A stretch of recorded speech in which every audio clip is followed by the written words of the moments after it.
மாநில தேர்தலுக்காக பரிசான் நேஷனலுடன் கூட்டணி அமைப்பது குறித்து பரிசீலித்து வரும் நிலையில் மலாக்காவில் அம்னோவின் பலத்தை பாஸ் கட்சி மதிப்பிட்டு வருவதாக அதன் தலைவர் அப்துல் ஹடி அவாங் தெரிவித்துள்ளார். முந்தைய மாநில தேர்தல்களில் சம்பந்தப்பட்ட கட்சிகளின் பலத்தை பொறுத்து பாஸ் கட்சி வெவ்வேறு அணுகுமுறைகளை கையாண்டதாக அவர் தெரிவித்தார். மலாக்காவை பொறுத்தவரை அம்னோ வலுவாக இருக்கிறதா இல்லையா என்று தமக்கு தெரியாது என்றும் தாங்கள் அதை பற்றி விவாதிப்போம் என்றும் மலாக்காவில் நடைபெற்ற பாஸ் கட்சியின் நிதி திரட்டும் இரவு விருந்தில் அவர் தெரிவித்தார். கட்சி தலைமை நடத்தும் கலந்துரையாடல்களின் அடிப்படையில் முடிவுகள் எடுக்கப்படுவதாகவும் ஒருமுறை முடிவு எடுக்கப்பட்டுவிட்டால் அதை செயல்படுத்துவோம் என்றும் ஹாடி தெரிவித்தார்.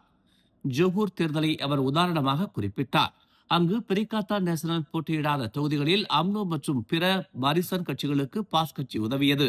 இறுதியில் பாரிசான் போட்டியிட்ட 56 இடங்களில் 48 இடங்களை வென்று மாநிலத்தின் கட்டுப்பாட்டை தக்க வைத்துக் கொண்டது என்று அவர் சுட்டிக்காட்டினார். நாங்கள் போட்டியிடும் தொகுதிகளில் பாஸ் கட்சிக்கு வாக்களிக்குமாறும், ஆனால் பாஸ் கட்சி போட்டியிடாத தொகுதிகளில் அம்னோ, மாசிசா மற்றும் மாயிகாவுக்கு வாக்களிக்குமாறும் ஜொகூரில் உள்ள உறுப்பினர்களுக்கு தாங்கள் அறிவுறுத்தியதாக அவர் தெரிவித்தார். இறுதியில் அம்னோ வென்றது. ஆனால் நாங்கள் எந்த கோலும் அடிக்கவில்லை. ஆனால் அது பரவாயில்லை என்று ஹடி கூறினார். 2026 சுக்மா போட்டிகளில் ஸ்லாங்கூர் ஒட்டுமொத்த சாம்பியனாக உருவெடுத்ததை தொடர்ந்து செப்டம்பர் 1ஆம் தேதி சிறப்பு பொது விடுமுறை அளிக்கப்படும் என்று ஸ்லாங்கூர் மந்திரி பசார் அமீருddin ஷாரி நேற்று இரவு அறிவித்தார். மாநிலத்தின் வெற்றிக்கு பங்களித்த விளையாட்டு வீரர்கள், அதிகாரிகள், தன்னார்வலர்கள் மற்றும் பெற்றோர்களின் பங்களிப்புகளை அங்கீகரிக்கும் வகையில் இந்த பொது விடுமுறை அளிக்கப்படுவதாக அவர் தெரிவித்தார். அனேகா வாக்கில் நடைபெற்ற சுக்மா நிறைவு விழாவில் அவர் இதனை தெரிவித்தார். ஸ்லாங்கூர் பட்டத்து இளவரசர் தெங்கு அமீர் ஷா சுல்தான் ஷராஃபுடீன் மற்றும் பிரதமர் டதஸ்ரீ அன்வார் இப்ராஹிம் ஆகியோரும் உடனிருந்தனர். காஜாங் மைதானத்தில் நடைபெறும் 2026 ஸ்லாங்கூர் மாநில சுதந்திர தின கொண்டாட்டத்தை முன்னிட்டு காஜாங்கை சுற்றியுள்ள 5 முக்கிய சாலைகள் நாளை முதல் படிப்படியாக மூடப்பட்டு ஆகஸ்ட் 30ஆம் தேதி முழுமையாக மூடப்படும் என்று தெரிவிக்கப்பட்டுள்ளது. கொண்டாட்டத்தின் போது தடையற்ற போக்குவரத்து மற்றும் பொது பாதுகாப்பை உறுதி செய்வதே இந்த சாலை மூடல்களின் நோக்கம் என்று காஜாங் காவல்துறை தலைவர் உதவி ஆணையர் நஸ்ரோன் அப்துல் யூசுப் தெரிவித்தார். ஜலான் மக்காமா ஆகஸ்ட் 26 முதல் 30ஆம் தேதி வரை முழுமையாக மூடப்படும் என்றும், அதே நேரத்தில் ஜலான் செம்பாக்கா பூத்தே, ஜலான் செம்பாக்கா கூனிங், ஜலான் ஸ்டேடியம் மற்றும் ஜலான் செராஸ் ஆகியவை படிப்படியாக மூடப்படும் என்றும் அவர் தெரிவித்தார். ஒத்திகைகளுக்காக ஆகஸ்ட் 28ஆம் தேதி காலை 8:30 மணி முதல் 10:30 மணி வரையிலும், மாலை 7 மணி முதல் 10 மணி வரையிலும் மற்றும் ஆகஸ்ட் 29ஆம் தேதி மாலை 7 மணி முதல் 10 மணி வரையிலும் சாலைகள் மூடப்படும். ஆகஸ்ட் 30ஆம் தேதி காலை 8 மணி முதல் நிகழ்ச்சி முடியும் வரை சம்பந்தப்பட்ட அனைத்து சாலைகளும் முழுமையாக மூடப்படும் என்று அவர் தெரிவித்தார். பிரதமர் டதஸ்ரீ அன்வார் இப்ராஹிம் ஆகஸ்ட் 30ஆம் தேதி கோலாலம்பூரில் உள்ள டத்தாரான் மேடேகாவில் 2020ஆம் ஆண்டுக்கான தேசிய தின உரையை ஆற்றுவார் என்று அறிவிக்கப்பட்டுள்ளது. தேசிய ஒற்றுமை அமைச்சால் ஏற்பாடு செய்யப்பட்டுள்ள இந்த நிகழ்வு மடானி அரசாங்கத்தின் எண்ணங்களை வெளிப்படுத்துவதையும் தேசபக்தி மற்றும் தேசிய ஒற்றுமையை வளர்ப்பதையும் நோக்கமாக கொண்டுள்ளது. மாலை 5 மணிக்கு கொண்டாட்டங்கள் தொடங்கும் என்றும் இதில் மெர்டேகா முன்தின அனிமேஷன் இசை நிகழ்ச்சி, உலக ஒளி திருவிழா, மலேசியா மடானி கலாச்சார காட்சி, ஒரு சிறப்பு இசை நிகழ்ச்சி மற்றும் உள்ளூர் கலைஞர்களின் பங்கேற்புகள் இடம்பெறும் என்றும் தெரிவிக்கப்பட்டுள்ளது.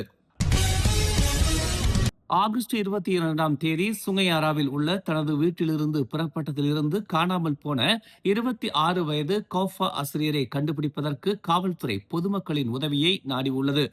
தென்மேற்கு மாவட்ட காவல்துறை தலைவர் உதவி ஆணையர் அனுவால் அப்துல் வஹாப் ஆகஸ்ட் 23ஆம் தேதி அந்த நபரின் தந்தையிடமிருந்து காவல்துறைக்கு புகார் கிடைத்ததாக தெரிவித்தார். காணாமல் போன முகமது ஹிசாசி ஜம்ரி PQG 275 என்ற பதிவு எண் கொண்ட நீல நிற மோட்டார் சைக்கிளில் லிலிட்டன் சுங்கை ஆராவில் உள்ள சூராவ் அல் முதாஹினுக்கு செல்ல தனது தாயாரிடம் அனுமதி கேட்டதாக நம்பப்படுகிறது. இருப்பினும் அவர் வீட்டிற்கு திரும்பவில்லை என்றும், மேலும் அவரது குடும்பத்தினரால் அவரை தொடர்பு கொள்ள முடியவில்லை என்றும் தெரிவிக்கப்பட்டுள்ளது. சபாவின் சண்டக்கானில் உள்ள தனது வீட்டில் 62 வயது பெண் ஒருவர் கடந்த புதன்கிழமை கைகள் கட்டப்பட்ட நிலையில் சடலமாக கண்டெடுக்கப்பட்டார். தானாமேராவில் உள்ள அவரது வீட்டிற்கு இரவு 8:45 மணிக்கு போலீசார் சென்றபோது அப்பெண்ணின் சடலத்தை கண்டெடுத்ததாக சண்டகான் காவல்துறை தலைவர் ஜார்ஜ் அப்துல் ரஹ்மான் தெரிவித்ததாக பரிதா ஹரியான் செய்தி வெளியிட்டுள்ளது. இந்நிலையில் 24 மணி நேரத்திற்குள் 10 பேரை போலீசார் கைது செய்ததை தொடர்ந்து 2 சந்தேக நபர்கள் அடையாளம் காணப்பட்டுள்ளதாக ஜார்ஜ் கூறினார். வீட்டை புதுப்பிப்பதற்கான கட்டணம் தொடர்பான தவறான புரிதல் மற்றும் வீட்டின் வாடகைதாரர்களுக்கான வாடகையை உயர்த்திய அப்பெண்ணின் மீது சந்தேக நபர்களுக்கு ஏற்பட்ட அதிருப்தி ஆகியவற்றின் காரணமாக இச்சம்பவம் நிகழ்ந்திருக்கலாம் என்று நம்பப்படுவதாக அவர் தெரிவித்தார்.